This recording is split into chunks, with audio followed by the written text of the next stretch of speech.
네, 교우 여러분, 안녕하세요. 네, 이제, 어, 우리가 5번째 시간이죠. 네, 좀 개인적으로 연습들을 해보시나요? 아니면 그냥 이수상 신부한테 그냥 언착하신 거예요?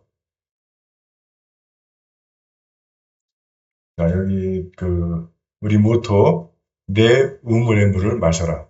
내 샘에서 솟는 물을 마셔라. 왜 그러냐면, 지금 시기는, 네, 혹독한 겨울의 시기, 말씀의 가뭄의 시기, 그래서 지금 뭐 이수상 신부만 그런 게 아니라 우리 세대에는 전국적으로 명성을 날리는 설교자가 없어요. 그리고 뭐 몇몇 뭐 이름 난 신부도 있긴 있는데 뭐 내가 이런 말을 하긴 그렇지만 이게 좀 가짜 냄새가 너무 많이 나가지고 뭐 나도 가짜는 주제에 남보고 가짜라고 하기 좀 그렇긴 한데 하여튼 그렇습니다. 그래서 목사 신부만 탓할 게 아니라 이게 성령께서 우리에게 주시는 사인이 있는 거예요, 비전이. 우리 각자, 우리 안에 들어있는 그 성령, 그 안에서 나오는 생수를 마셔야 된다는 거죠. 물동에 들고 두루박 들고 그냥 이웃물 저물 찾아다니는 것이 아니라, 그래봐야 물동이만 깨지고 드라움만 찌그러지고 한다는 거예요. 그래서 우리 안에 생이 파지면 수도꼭지 틀듯이 필요할 때 언제든지 우리가 그 물을 마실 수가 있는 겁니다. 자, 그래서,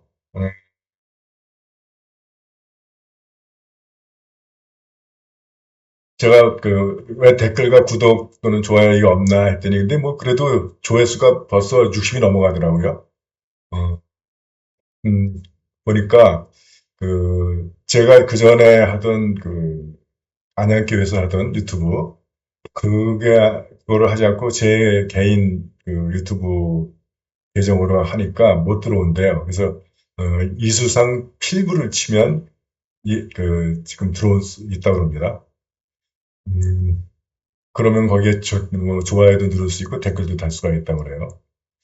저는 제 거라서 그렇게 안 해보니까 뭐 어떻게 되는지 모르겠는데 해본 분들이 그렇게 이야기를 하더라고요. 또는 두 번째, 요게 저는 좋게 생각을 하는데 우리 이 큐티 실습을 위한 카톡 단톡방을 개설하는 건 어떨까? 그래서 어, 제가 여러분들을 이제 초대를 해서 그래서 거의 대부분이 성공의 신자고 뭐 아닌 분도 몇 분 있는 것 같더라고요. 그래서 함께 우리가 이 큐티만 하는 것이 아니라 나라와 교회 그리고 가정과 개인의 삶을 위한 기도 운동도 좀 같이 더불어 하려고 그러거든요. 아니, 그거를 위해서 지금 사람 모으는 작업들을 하는 거예요. 그래서 또 큐티도 이게 맨날 이걸로만 해가지고는 뭐 진보가 없으니까 필요하다면 뭐 분기별로 한번 모여서 직접 실습을 해보고 제가 직접 어, 그 함께 나누는 그런 시간을 가지면 상당히 금방금방 성장할 수가 있죠. 그래서 그렇게 큐티 실습도 같이 모여서 하고 또 함께 나라와 교회를 위한 기도 모임도 같이 하고 그런 것들을 생각을 하고 있습니다. 그래서 단톡방을 만들까? 그래서 그럼 거기에 여러분들도 자연스럽게 기도 제목들을 함께 나눌 수 있고 그럴 수 있을 것 같습니다. 그래서 혹시라도 내일 제가 그 단톡방에 초대하는 메시지가 가면 여러분들 동의하시면 거기에 메시지에 따라서 단톡방에 모이면 저도 편할 것 같아. 이거 그 유튜브 녹화를 한 다음에 이걸 그대로 그 방에만 올리면 뭐다가 구매할 수 있으니까. 지금 제가 일일이 개인 찾아가면서 다 올려야 돼. 그것도 일이에요. 예.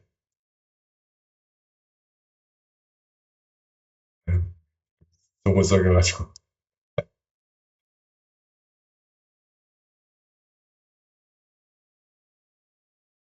자, 그래서, 당장은 이수상 필부, 이수상만 치지 말고 이수상 필부를 치시면은, 뭐, 댓글하고 좋아요, 그 구독, 좋아요 이것도 할 수가 있던 겁니다.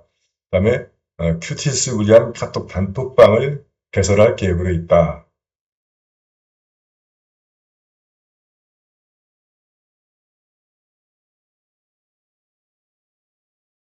예, 이렇게 컬러풀한 글씨 보면 쉬운 것 같아서 지금 하신 이 과정은 제가 다 해야 되는 거예요. 이거. 자, 이제 본론으로 들어가겠습니다. 자, 어제 과제죠. 요한복음 20장 19절에서 23절. 이날 곧 안식 후 첫날 저녁 때에 제자들이 유대인들을 두려워하여 모인 곳에 문들을 닫았더니 예수께서 오사 가운데 서서 이르시되 너희에게 평강이 있을지어다. 이 말씀을 하시고 손과 옆구리를 보이시니 제자들이 주를 보고 기뻐하더라. 예수께서 또 이르시되 너희에게 평강이 있을지어다. 예수께서 아버지께서 나를 보내신 것 같이 나도 너희를 보내노라. 이 말씀을 하시고 그들을 향하사 숨을 내쉬며 이르시되 성령을 받아라. 너희가 누구의 죄든지 사하면 사하여질 것이요 누구의 죄든지 그대로 두면 그대로 있으리라 하시니라.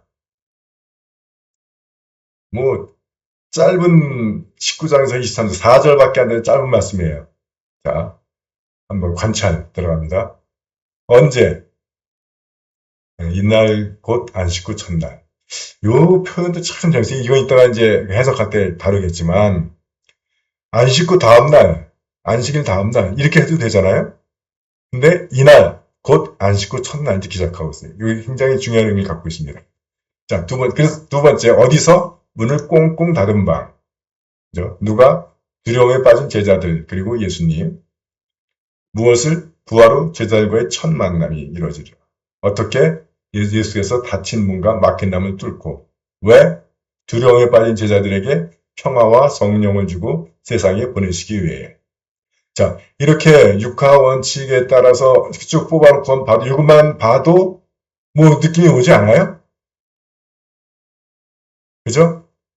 그럼 저는 이것만 봐도 설교하겠는데 그냥 이렇게 놓고 문장 안 만들어도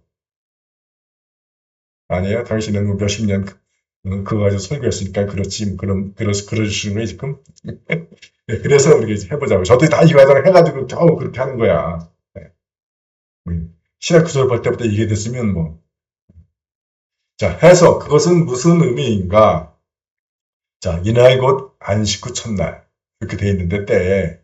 예, 안식일 다음날 그러면 되잖아요.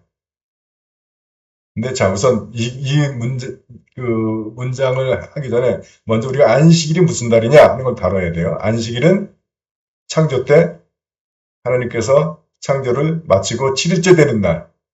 이게 안식일이잖아요. 네, 오늘 달력으로는 토요일에 해당이 됩니다. 그래서 안식일 교회 있잖아요. 거기는 토요일 날 예배드려요. 주일이 아니고.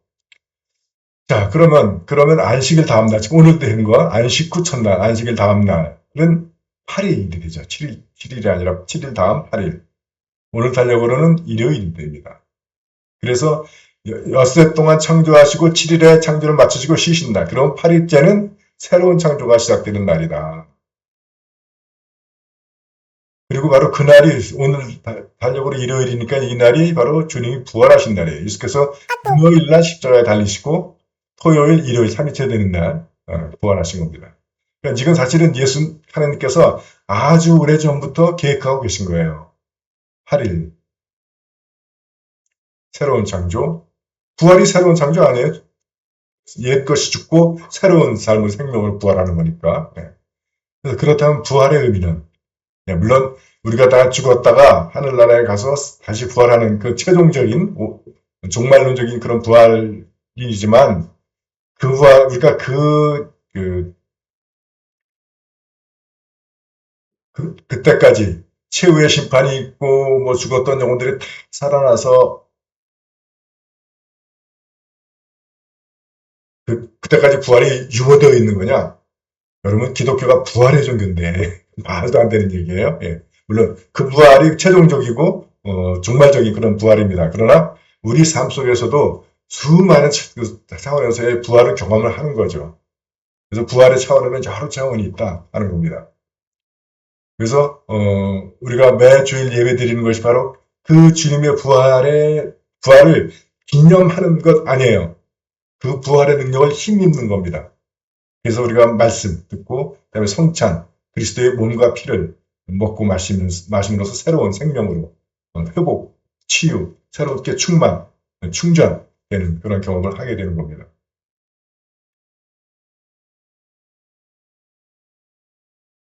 그래서 우리가 주일 예배를 드리는 이유, 이거 이따 또 다시 얘기를 언급을 하게 될 텐데 바로 세상에서 상처 입고 지치고 그랬던 우리가 이제 하나님께로 와서 하나님의 말씀과 사랑과 축복과 그리스도의 몸과 피 이것들로 해서 우리 새롭게 새로운 힘이 새로운 생명력이 새롭게 치유되고 회복되는 그것을 경험하는 것이다. 그래서 하나님께서 안식일을 절대 일하지 말라라고 했던 얘기 뭐냐면 너네들은 새롭게 충전하는 것이 필요하다는 거예요. 그래서 그 충전을 위해서 하나님께 와야 된다 하는 겁니다. 자, 그랬는데 이제는 토요일이 아니라 일요일을 주일이라고 부르게 돼요. 주님께서 부활하신 날이기 때문에. 자, 장소. 세상이 두려워서 문을 닫고 숨어있던 밤. 그죠? 근데 왜 세상이 두려운 거예요? 예수님이 십자가에 달려 돌아가셨으니까. 예수님 상실. 그러니까 예수님이 나와 함께 계시다. 내가 예수님을 느낄 수가 있고, 내가 예수님을 볼 수가 있다. 그러면 비록 문제가 있다 하더라도 두렵지가 않아요. 그러니까 우리가 두려움을 느끼는 이유는 예수님을 상실했기 때문에. 예수님을 상실한 이유는 뭐 자기가 잘못하고 죄를 짓고 해서 하나님 앞에서 자신이 없는 거야. 그래서 하나님이 나에 대해서 화내시고 분노하시고 나를 벌하시지 않을까. 두렵죠. 그래서 이게 믿음하고 반대가 되는 거예요. 그러면 점점 자기도 모르게 점점 하나님으로부터 멀어지게 됩니다. 내가 비록 죄를 지었지만, 내가 비록 잘못했지만, 내가 비록 믿음에서 게을렀어. 하나님께서는 나를 그럼에도 불구하고 살아가신다는 거예요. 왜 살아갑니까? 예수님 때문에. 그래서 두려운 이유는 예수님을 상실했을 때 두려워지는 거예요. 그러면 다 문 닫는 거죠. 그래서 교회도 안 나오고 교인들하고 서로 교제도 안 하고 누가 제자들이고 사실 이걸 앞으로 이런 경우엔 누가를 굳이 따질 필요는 없는데 그들을 찾아오신 부활하신 주님.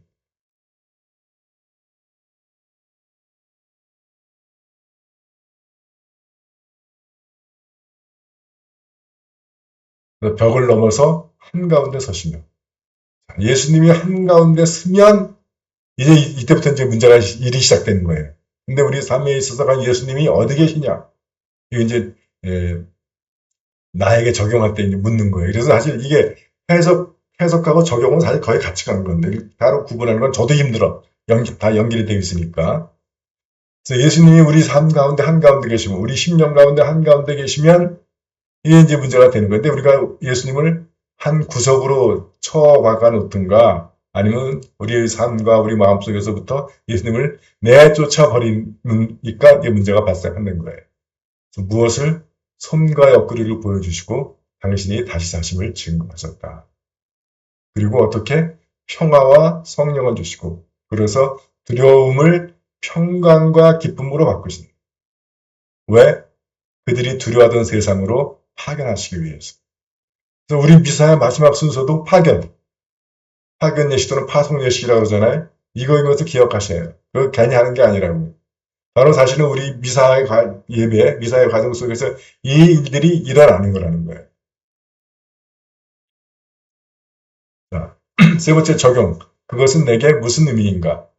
사실 이건 그 해석과 적용은 거의 같이 가게 따라가는 건데. 그래서 이제는 이거 따로 안 할 거예요. 여러분들이 그냥 바로 이렇게 했으면 좋겠어요. 때, 주님이 부활하신 이날, 이날 곧 안식일 후 첫날, 네, 곧 나를 새롭게 창조하시는 날. 그래서 그날인데 과연 나는 주님 안에서 나를 새롭게 하시는 하나님을 경험하는가? 경험하지 못한다면 하나님한테 문제가 있는 것이 아니라 여러분에게 문제가 있는 거예요.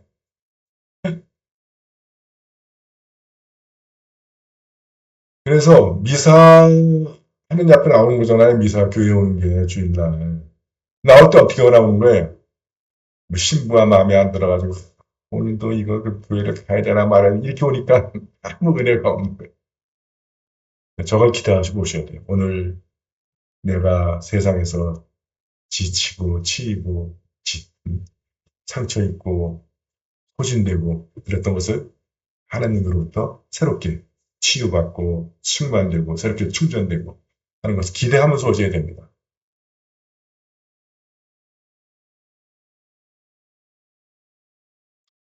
장소, 세상이 무서워 마음의 문을 닫고 은둔했던 경험은 없었나? 또는 지금도 그 경험하고 있지 않나? 그러면 뭐 해결책이 어디 있습니까? 예, 예수께서 그 안에 오셔서 우리 한가운데 서시는 것. 누가 생각한다고 했습니다. 다음에 무엇을? 그때 주님이 나를 회복시키고 치유하신 방법은 무엇인가? 또 나의 삶의 사방이 막힌 담에 둘러싸였을 때 우리는 주님께 어떤 구원을 기대할 수 있을까? 부활하신 주님의 능력으로 나를 치유하고 회복하고 변화시키는 경험을 하는가? 또는 기대할 수 있는가? 그래서 나의 부활의 신앙은 어느 수준인가? 를 돌아보십니다.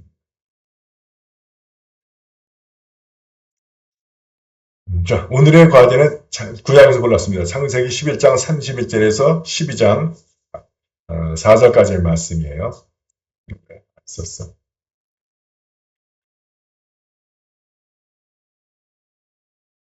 데라는 아들 아브라함과 아들 하란에게서 난 손자 롯과 아들 아브라함의 아내인 며느리 사레를 데리고 갈대아 우르에서 가나안을 향하여 길을 떠나다가 하란에 이르러 거기에다 자리 잡고 살았다.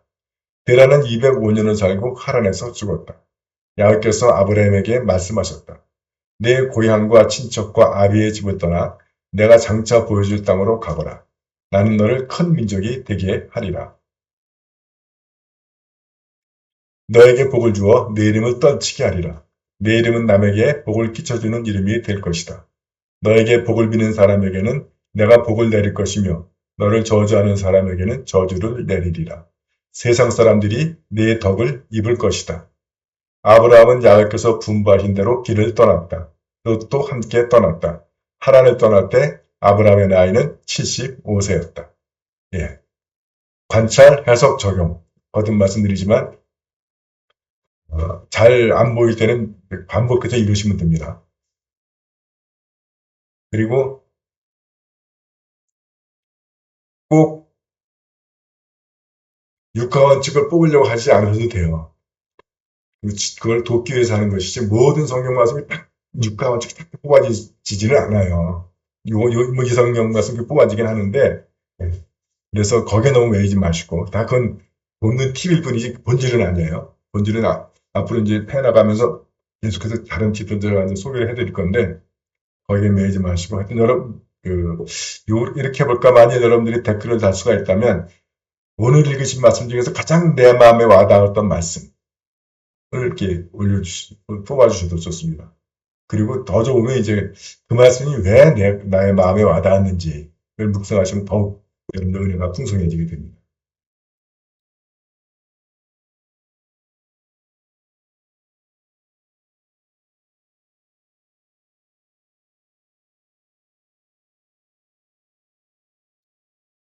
예, 기억하십시오. 내 우물의 물을 마셔라. 내 샘에서 솟는물을 마셔라. 자, 오늘도 그걸 향해서 한 걸음 더 나가시기 바랍니다. 안녕.